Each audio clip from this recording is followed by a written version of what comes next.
Hello student, जैसा कि हम अपने लास्ट 2 लेक्चर्स में हम कर चुके हैं moment of inertia and some simple cases, जिसमें कि हम 2 टाइप्स के सिंपल केसेस कर चुके हैं। फर्स्ट क्या था, हमारे पास रोड से रिलेटेड था। सेकंड जो था हमारे पास रेक्टेंगुलर से रिलेटेड था। क्लियर? तो आज हम जो करेंगे अपना 6 इसमें हमारे पास आया, जो कि ट्रायंगल का है। इसमें सिर्फ एक ही है ट्रायंगल से रिलेटेड। ठीक है, अब देखते हैं कि इसमें मतलब क्या हमें कंडीशंस गिवन है, किस अकॉर्डिंग हमें किसी भी ट्रायंगल का मोमेंट ऑफ इनर्शिया निकालना है, क्या चीजें हैं वो सारी हम देखते हैं। फिर उससे रिलेटेड हम मोमेंट ऑफ इनर्शिया फाइंड करते हैं। क्लियर बेटा? तो सबसे पहले moment of inertia of a uniform triangular lamina. Triangular lamina मतलब जैसे ट्रायंगल हमारे पास होते हैं, ट्रायंगल से ही तो है, वही चीज triangular lamina about one side. मतलब हमारे पास कोई भी ट्रायंगुलर लैमिना है, उसका हमें मोमेंट ऑफ इनर्शिया फाइंड करना है। किसके अबाउट? उसकी किसी भी एक वन साइड के। अब जैसे देखो, यहाँ से भी आप इसके भी फाइंड कर सकते हो, इससे भी फाइंड कर सकते हो, इससे भी फाइंड कर सकते हो, जिस अकॉर्डिंग आप चाहो, पर हमें ओनली वन साइड के अबाउट करना है। तो हम क्या करते हैं, यहाँ पे एक ट्रायंगल एबीसी मान लेते हैं, क्योंकि हमें ट्रायंगल का मोमेंट ऑफ इनर्शिया फाइंड करना है। क्लियर? तो ये जो ट्रायंगल है एबीसी, इसका हम मास मान लेते हैं कैपिटल एम। ओके, तो हमें मोमेंट ऑफ इनर्शिया फाइंड करना है इस ट्रायंगल एबीसी का। हमने मान लिया किस एक वन साइड के अबाउट करना है, तो हमने मान लिया कि वो बीसी है। तो इसका मतलब हमें ए बी सी जो ट्रायंगल है हमारे पास, इसका जो मोमेंट ऑफ इनर्शिया फाइंड करना है about BC. Clear? One side जिसके अबाउट हमें फाइंड करना है, वो मैंने बीसी के अबाउट मान लिया कि मैं बीसी के अबाउट इसका मोमेंट ऑफ इनर्शिया फाइंड करूंगी। क्लियर? आइए, सभी को पता है ट्रायंगल का साइन होता है ट्रायंगल एबीसी। इसको इस तरीके से रीड करते हैं जैसे कि हमारे छोटी क्लासेस में हम पढ़ते आए हैं। अब देखो, जब भी हम अब तक जितने भी केसेस करके आ चुके हैं, रोड का किया या हमने रेक्टेंगल का किया, तो हम क्या करते थे, जब भी हमें पूरी का मोमेंट ऑफ इनर्शिया किसी के भी अबाउट फाइंड करना होता था, तो हम उसके लिए क्या करते थे, सबसे पहले एक स्मॉल पार्टिकल, बॉडी की बात करते थे, स्मॉल पार्टिकल हो गया। और जब हमने बात की रोड की, तो उसमें एक छोटा सा हमने, जैसे रोड होती थी तो उसमें एक छोटा सा पोर्शन ले लिया। ठीक है, और फिर जब रेक्टेंगल की बात की तो उसमें हमने एक छोटी सी स्लाइस ले ली, एक छोटा सा पोर्शन ले लिया, वही चीज इसी तरीके से हम क्या करेंगे, जब इस ट्रायंगल का moment of inertia about this find करना हो हमें, तो हम एक उसका छोटा सा पोर्शन लेंगे। पहले हम इसका यहाँ से मोमेंट ऑफ इनर्शिया फाइंड करेंगे इसका, फिर हम वहां से लिमिट लगा देंगे कि इसका फाइंड हो गया, तो यहाँ से यहाँ तक इसकी हेल्प से हम पूरे ट्रायंगल का मोमेंट ऑफ इनर्शिया फाइंड कर लेंगे। क्लियर? जैसा कि अब तक हम करके आए हैं, तो यहाँ तक मैंने आपको बता दिया है। अब क्या करते हैं कि जो ये हमारे पास ए है, इसकी जो बीसी से डिस्टेंस है वो है एच। हमने लेट कर ली कि जो ए है, ए पॉइंट जो है हमारे पास, इसकी जो है बीसी से जो डिस्टेंस है वो है एच। क्लियर? फिर यहाँ पे हमने एक स्ट्रिप ली, पी क्यू हमारे पास एक स्ट्रिप होगी। तो हमने स्ट्रिप किस तरीके से ली कि इसकी जो थिकनेस है वो क्या है मेरे पास, डेल्टा एक्स। आपको अच्छे से दिख रही है? ठीक है, ये थिकनेस जो है इसकी डेल्टा एक्स है, और इस स्ट्रिप की जो यहाँ से डिस्टेंस है, बीसी से जो डिस्टेंस है वो मान ली हमने कि वो बीसी से जो है एक्स डिस्टेंस पर है। क्लियर? यहाँ पे हमने सबसे पहले माना कि ट्रायंगल एबीसी हमने यहाँ पे ले लिया, तो हमें ट्रायंगल एबीसी का जो मोमेंट ऑफ इनर्शिया फाइंड करना, अबाउट बीसी फाइंड करना है, और ट्रायंगल का जो मास है वो एम है। क्लियर? फिर ए पॉइंट जो है इसकी बीसी से डिस्टेंस एच है। फिर हमने यहाँ पे एक स्ट्रिप ली जिसकी थिकनेस डेल्टा एक्स है, और इस जो स्ट्रिप है हमारे पास, इसकी भी डिस्टेंस बीसी से क्या है हमारे पास, एक्स। क्लियर? इतना हमारे पास काम हो गया। अब देखो, जब जैसे कि मैंने स्ट्रिप ली, तो ये मेरे पास जो पूरा ट्रायंगल है ये 2 पार्ट्स, 2 ट्रायंगल में बना दिया। फर्स्ट ट्रायंगल ये हो गया मेरे पास, ये छोटा सा ट्रायंगल, और एक बड़ा ट्रायंगल यही है। क्लियर है? तो हम अपनी छोटी क्लासेस में ना कुछ मतलब पोर्शन पढ़ के आते हैं, जैसे कि सिमिलर ट्रायंगल होते हैं, तो यहाँ पे हम सिमिलर ट्रायंगल का ही यूज करेंगे। वो मैं बताती हूँ किस तरीके से करना है। अब हमने यहाँ पे मान लिया कि जो BC, ये वाली जो हमने अभी मानी थी BC जो है, जो हमारे पास ट्रायंगल ABC की जो BC साइड है, इसकी हमने जो लेंथ है वो A मान लिया कि BC जो है वो A है। क्लियर। तो फिर यहाँ पे ऊपर दी हमें नीचे ये गिवन है कि PQ upon BC equal to this. अब ये पूरा का पूरा पोर्शन कैसे आया वो मैं बताती हूँ। क्लियर। तो सबसे पहले मैंने यहाँ पे बताया था, यहाँ पे हम ट्रायंगल लेंगे, इन ट्रायंगल APQ, APQ, और दूसरा हमारे पास ट्रायंगल होगा, ट्रायंगल का साइन लगाना नहीं भूलना है, इन ट्रायंगल ABC, ABC। ये दो ट्रायंगल हमने ले लिए। यहाँ पे ध्यान से देखो, दो ट्रायंगल बन रहे हैं, कौन कौन से, APQ और ABC, दो ट्रायंगल हो गए। ये दोनों ट्रायंगल हमने ले लिए। अब यहाँ पे अगर मैं इन ट्रायंगल की इमेज बनाऊं तो ये ट्रायंगल मेरे पास इस तरीके से है, APQ। क्लियर। और ये मेरे पास इससे तो बड़ा है ना ये, तो ये मेरे पास हो गया इस तरीके से, ABC। ये मेरे पास ट्रायंगल हो गया। ठीक है। अब ये ट्रायंगल देखो, एक छोटी इमेज है, एक बड़ी इमेज है दोनों ट्रायंगल ही है। तो यहाँ से हमारे माइंड में आएगा कि ये चीजें तो हमने अपनी लोअर क्लासेस में किया हुआ है, सिमिलर ट्रायंगल। ठीक है। तो अब ये देखते हैं क्या ये दोनों ट्रायंगल सिमिलर है कि नहीं है, ये चेक करेंगे हम यहाँ पे। तो इससे पहले मैं बताऊंगी, चलो पहले सिमिलर ट्रायंगल ही हम कर लेते हैं, फिर उसके बाद जाते हैं कि सिमिलर ट्रायंगल के जो रिजल्ट यहाँ पे यूज किए हैं वो बाद में बताते हैं। तो अब देखो यहाँ पे ये वाला एंगल इस ट्रायंगल में भी है, इस ट्रायंगल में भी है, angle A equal to angle A। ये क्या हो गया मेरे पास, कॉमन एंगल।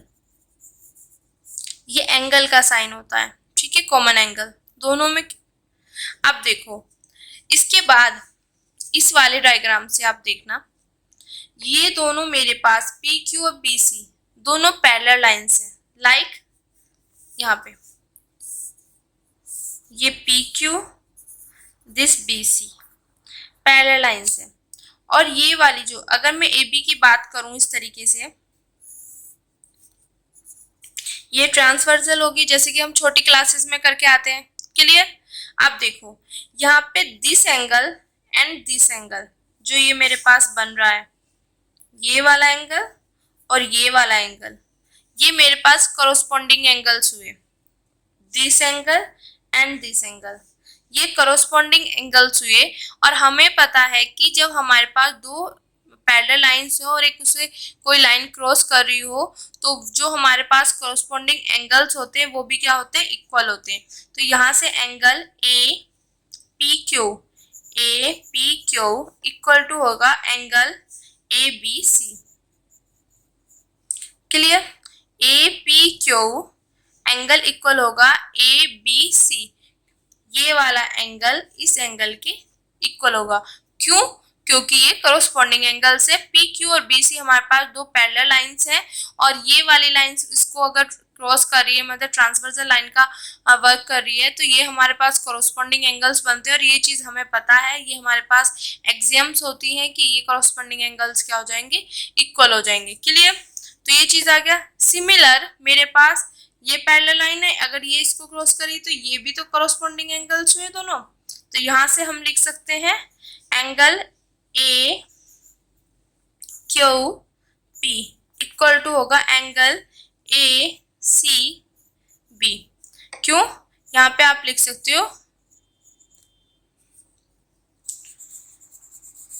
कॉरस्पॉन्डिंग एंगल्स, और ये हमें पता होता है कॉरस्पॉन्डिंग एंगल्स क्या होते हैं, इक्वल होता है। अब देखो यहाँ पे एंगल एंगल एंगल, तो बाय AAA जो हमारे पास बाय AA जो सिंगुलैरिटी होती है, मतलब जो सिमिलैरिटी होती है, उसके रिजल्ट के अकॉर्डिंग हमारे पास क्या हो जाएगा, this triangle similar to this. By AA जो हमारे पास रिजल्ट होता है सिमिलैरिटी का, उसके अकॉर्डिंग ट्रायंगल APQ सिमिलर हो जाएगा मेरे पास। ये सिमिलर का साइन होता है ट्रायंगल ABC। एक साइन ये होता है, ये कॉन्ग्रुएंसी वाला होता है। ठीक है। तो यहाँ पे सिर्फ ये वाला साइन है, ये होता है सिमिलर, कि ये इसके जैसा दिखता है। कुछ चीजें हमारे पास छोटी बड़ी होती हैं पर वो उसके जैसे दिखती है। जैसे कि अगर हम यहाँ पे ताजमहल का एक फोटो ले लें, एक छोटा ले लें, एक बड़ा कट कर लें, ठीक है, तो ये इसके जैसी दिख रही है पर मतलब सिमिलर है। जैसे दो पर्सन अगर हमें रियल लाइफ में कहीं देखने को मिलती है तो हम कहते हैं कि ये इसके सिमिलर है। अगर किसी के पास दो ड्रेसेस हैं और सेम सेम है तो हम क्या कहते हैं, ये इसके सिमिलर ड्रेसेस लाई है। तो वही चीजें जो रियल लाइफ में हम यूज करते हैं कि इसके सिमिलर दिखता है, तो वही चीजें यहाँ पे हैं। पर मैथमेटिक्स में हमें प्रूफ करना होता है कि सिमिलर है कि नहीं है बाय रिजल्ट। तो यहाँ पे बाय ए से जो एंगल से हमने जो ये ए सिमिलैरिटी है इसकी, उससे हमने बोल दिया कि this triangle similar to this triangle. Okay, अब यही चीज मैंने यहाँ पे लिखी हुई है, ये फॉर नॉलेज है, इसको आपने कहीं करना नहीं है। ये चीज मैंने समझाने के लिए बताई है कि सिमिलर ट्रायंगल कैसे बना। आप सीधा जैसे ये लिखा हुआ है उसी तरीके से लिखोगे। इसको मैंने बॉक्स में कर दिया फॉर नॉलेज के लिए। अभी मैंने बोल दिया कि ए पी क्यू और ए बी सी हमारे पास क्या बन गए, सिमिलर ट्रायंगल बन गए बाय दिस रिजल्ट। अभी बताया मैंने ए सिमिलैरिटी से, ठीक है। अब यहाँ पे हमारे पास एक रिजल्ट और होता है कि अगर दो ट्रायंगल सिमिलर होते हैं तो वे क्या होते हैं, इक्यू एंगुलर भी होते हैं। अब यहाँ से मेरे पास A P Q A B C, मेरे पास दो ट्रायंगल सिमिलर बन गए, तो implies if and only if का केस है तो वे मेरे पास क्या हो गए, इक्यू एंगुलर भी हो गए। क्लियर। फिर यहाँ पे जब इक्यू एंगुलर ये बन गए तो हमारे पास इक्यू एंगुलर के लिए एक केस होता है। क्या केस होता है यहाँ पे, इफ अगर two triangle are equiangular, अब मेरे पास A P Q A B C equiangular बन गए। अगर मेरे पास दो ट्रायंगल इक्यू एंगुलर होते हैं तब जो रेशियो होती है, ratio of their corresponding sides, जो उनकी साइड होती है, जो कोरोस्पोंडिंग साइड्स होती है उनकी जो रेशियो होती है वो इज द सेम रेशियो होती है कोरोस्पोंडिंग एल्टीट्यूड्स। एल्टीट्यूड्स मतलब जो ये परपेंडिकुलर हम डालते हैं। जैसे ये ट्रायंगल हो गया मेरे पास ए बी सी मैंने मान लिया और डी ई एफ, ये दोनों ट्रायंगल मेरे पास सिमिलर है तो इक्यू एंगुलर हो गए, ठीक है। अब क्या है देखो, ये कोरोस्पोंडिंग साइड्स है B C upon E F, वो ये देखो यहाँ तक का तो समझ आ गया। ये वाली स्टेटमेंट क्या कह रही है, जैसे कि ये इक्यू एंगुलर हमारे पास ट्रायंगल बने तो इसमें क्या होता है, जो इसकी करस्पॉन्डिंग साइड्स होती है जैसे B C upon E F, B C upon E F, इनका जो रेशियो होता है वो इक्वल होता है इनके एल्टीट्यूड्स। अब देखो बी सी मैंने इसकी साइड ली तो इसका एल्टीट्यूड्स क्या है, यहाँ पे ए एल और इसका क्या है डी एम, तो यहाँ से B C upon E F equal to A L upon D M. तो ये रिजल्ट ये कहता है। क्लियर। अब जैसे कि मैंने ये चीज प्रूफ कर दिया, अब देखो यहां से मैंने ये डाल दिया एल्टीट्यूड और यहां से ये पूरा। क्लियर। अब देखो इस ट्रायंगल को भी देखना, जब यहां से मैं ये डालूंगी ये पूरी मेरे पास h है, इतनी मेरे पास यहाँ तक x है, तो ये कितनी होगी h माइनस एक्स, तो यहाँ पे ये वाली डिस्टेंस कितनी आ जाएगी h माइनस एक्स। क्लियर। और ये पूरी की पूरी जो यहाँ से यहाँ तक की डिस्टेंस है ये क्या है h है, तो ये क्या है मेरे पास h है। तो जब ये मेरे दोनों ट्रायंगल सिमिलर ट्रायंगल हुए फिर इक्यू एंगुलर ट्रायंगल हो गए, और दोनों ट्रायंगल जैसे इक्यू एंगुलर हुए तो इनकी जो कोरोस्पोंडिंग साइड्स है P Q upon B C, ये कोरोस्पोंडिंग साइड्स होगी तो इनका जो रेशियो है वो इक्वल हो जाएगा इनके एल्टीट्यूड्स। ये क्या है मेरे पास h माइनस एक्स और यहाँ पे ये क्या है मेरे पास h। क्लियर। तो यही चीज हमने यहाँ पे लिखी हुई है। देखो P Q upon B C equal to h minus X upon h। I hope आपको अच्छे से समझ आया होगा हमने कैसे किया। सबसे पहले हमने इन दोनों ट्रायंगल्स को लिया, इनको सिमिलर प्रूफ किया। अगर ये सिमिलर है तो इक्यू एंगुलर होंगे, और इक्यू एंगुलर में रिजल्ट होता है कि जो उनकी कॉरस्पॉन्डिंग साइड्स की रेशियो होती है वो इक्वल होती है उनके एल्टीट्यूड से। क्लियर। अब देखो ये चीज आपको अच्छे से समझ आ गया ये कैसे आई। अब आगे बढ़ते हैं। जब ये यहाँ पे है तो मैं पी क्यू की वैल्यू लूंगी तो h माइनस एक्स, ये बी सी इधर चला जाएगा, ये आ गया। ये करना नहीं है, फॉर रिजल्ट समझने के लिए। क्लियर। अब देखो ये इधर आ गया। अब बी सी की मैंने क्या माना, बी सी बराबर क्या है ए, तो ए वैल्यू पुट कर दी, तो पी क्यू की मेरे पास ये वैल्यू आ गई। क्लियर। तो मैंने यहाँ से पी क्यू की वैल्यू फाइंड कर ली। अब देखो जब भी हमें मुझे इस स्ट्रिप का मोमेंट ऑफ इनर्शिया फाइंड करना, तो मोमेंट ऑफ इनर्शिया के लिए मुझे क्या पता होना चाहिए, मास, और फिर हम डिस्टेंस का देखते हैं, यही तो चीजें देखते हैं। पर हमने डिस्टेंस तो यहाँ से क्योंकि इसके अबाउट फाइंड करना ना, बीसी के अबाउट, इस स्ट्रिप का moment of inertia about BC find करना, तो यहाँ से डिस्टेंस तो हमने एक्स मान लिए, तो डिस्टेंस का काम तो खत्म। पर मुझे इसका मास भी तो पता होना चाहिए, तभी तो मैं मोमेंट ऑफ इनर्शिया फाइंड करूंगी। अब देखो मास क्या होता है हमारे पास, अब ये चेक करना, पूरे ट्रायंगल का जो मास है वो m है। क्लियर। तो जैसा कि हम करते हैं, पूरे ट्रायंगल का मास m है, तो ट्रायंगल का पूरे का एरिया क्या होता है मेरे पास, 1/2 मल्टीप्लाई बेस मल्टीप्लाई हाइट, यही तो होता है। तो 1/2 बेस क्या है मेरे पास BC, और जो हाइट है वो क्या है h। क्लियर। क्या होता है ट्रायंगल का हमारे पास बेटा फॉर्मूला, यही तो होता है एरिया का। अगर ट्रायंगल के एरिया का बात करें, हमारे पास 1/2 बेस मल्टीप्लाई हाइट, यही तो चीज होती है। और यहाँ पे 1/2 बेस क्या है मेरे पास, BC है, हाइट क्या है मेरे पास, ये पूरी की पूरी h है, तो BC की वैल्यू ये है। तो अब देखो यहाँ पे 1/2 मल्टीप्लाई a मल्टीप्लाई h, इतने एरिया का जो ये एरिया ही तो ट्रायंगल का, इसका मास कितना है m। अगर मैं 1 का निकालू तो 1/1, ये अपॉन में चला जाएगा। क्लियर। मुझे कितने का चाहिए, सिर्फ इस स्ट्रिप का, तो स्ट्रिप की कैसे निकलेगी, इसकी लेंथ मैंने अभी निकाली P Q multiply delta x, ये तो होती है लेंथ गुना ब्रेड्थ। ठीक है, ये लेंथ होगी, दिस इज द ब्रेड्थ, इसकी थिकनेस जो है छोटा सा। ठीक है, तो ये हो गया। तो मुझे 1 का आ गया, मुझे निकालना है इसका, तो P Q multiply delta x का, तो वो क्या हो जाएगा m/1/2 AH multiply P Q multiply delta x. Clear बेटा। कैसे आया, तो हम सिंपली कैसे, देखो यही चीज लिखी m/this P Q multiply delta x, जैसे कि हम करते थे अब तक, करते आए ना सभी रिजल्ट में, कि पूरे ट्रायंगल का जो एरिया है उसका मास m है, तो 1 का कितना होगा m/this, और मुझे तो सिर्फ इस पोर्शन का निकालना, तो इस पोर्शन का P Q multiply delta x. Clear. अब पी ये देखो ये 2 ऊपर चला गया, 2m/ah, पी क्यू की वैल्यू यहाँ से रखी, ये आ गया, ए से ये कैंसिल हो गया मेरे पास, तो रिमेनिंग मेरे पास सॉल्व करके जो पी क्यू स्ट्रिप है उसका मास आ गया। क्लियर। अब मेरे पास पी क्यू स्ट्रिप का मास आ गया, डिस्टेंस मुझे बीसी से पता है, तो मैं मोमेंट ऑफ इनर्शिया फाइंड कर सकती हूँ। क्लियर। और यहाँ पे एक चीज और लिखी हुई है, since every particle of this element is distant x from BC, distance के ही बारे में लिखी हुई। देखो यहाँ पे इस स्ट्रिप का कोई भी पार्टिकल ले लो, सभी की सभी जितने पार्टिकल्स हैं उनकी जो यहाँ से BC से डिस्टेंस है वो x ही है।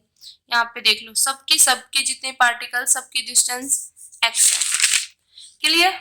अब देखो the moment of inertia of the part element, जो हमने पार्ट स्ट्रिप ली है उसका about BC, mass into distance का स्क्वायर, मास मेरे पास ये आ गया और डिस्टेंस क्या है x है, तो x का स्क्वायर, मास ये वाला पूरा का पूरा रख दिया। ठीक है। आज जब मेरे पास moment of inertia of strip का आ गया, या जो हमने एलिमेंट लिया उसका आ गया, तो हम पूरे ट्रायंगल का फाइंड करें अबाउट BC, तो उसके लिए हम क्या करते हैं, ये पूरा का पूरा आएगा बेटा यहाँ पे, और ये डेल्टा एक्स की जगह क्या आ जाएगा dx, और जो ये 0 to h, अब देखो x कहाँ से x में जा रही है ना लिमिट, तो हमारे पास ट्रायंगल इस स्ट्रिप का ले लिया। अब ये इस तरीके की स्ट्रिप मेरे पास यहाँ पे बनेगी, यहाँ पे बनेगी, यहाँ पे, तो कहाँ से 0 से h तक बनेगी ना, तो लिमिट कहाँ से जाएगी हमारे पास 0 से h तक। क्लियर। अब देखो 2m/h², ये तो एक कांस्टेंट की, तो क्योंकि हमारे पास जो इंटीग्रेशन हो रहा है अबाउट x एक्सिस हो रहा, तो x वाली टर्म आएंगी यहाँ पे, जो इंटीग्रेशन हो रहा है वो विद रिस्पेक्ट टू x ही तो हो रहा है बेटा। ठीक है, तो जब x के रिस्पेक्ट में हो रहा है तो x वाली टर्म ही तो रिमेनिंग रहेंगी। अब इसकी x स्क्वायर के अंदर मल्टीप्लाई कर दो, ये आ जाएगा, फिर इसका इंटीग्रेशन कर दिया हमने, क्लियर, इंटीग्रेशन करके यहाँ पे h की देखो h, इसके h क्यूब आएगा और एक यहाँ पे h की पावर 4, तो ये आ गया। इसको सॉल्व किया टेकिंग एलसीएम, तो ये चीज आ गया मेरे पास। अब इसको सॉल्व किया तो मेरे पास यहाँ पे आ गई दिस, और यहाँ से 2 से 12 कट करेंगे 6 आएगा। यहाँ से h स्क्वायर है, h 4 है, तो h स्क्वायर से कैंसिल करेंगे पावर को, h स्क्वायर रहेगा तो m h स्क्वायर बाय 6। तो कहीं पे भी अगर आपको ट्रायंगल का मोमेंट ऑफ इनर्शिया फाइंड करना हो अबाउट वन साइड, तो आपके पास क्या फॉर्मूला आया, उस ट्रायंगल का पूरा मास h square by 6। Clear, I hope बेटा आपको ये चीज अच्छे से समझ आई होगी।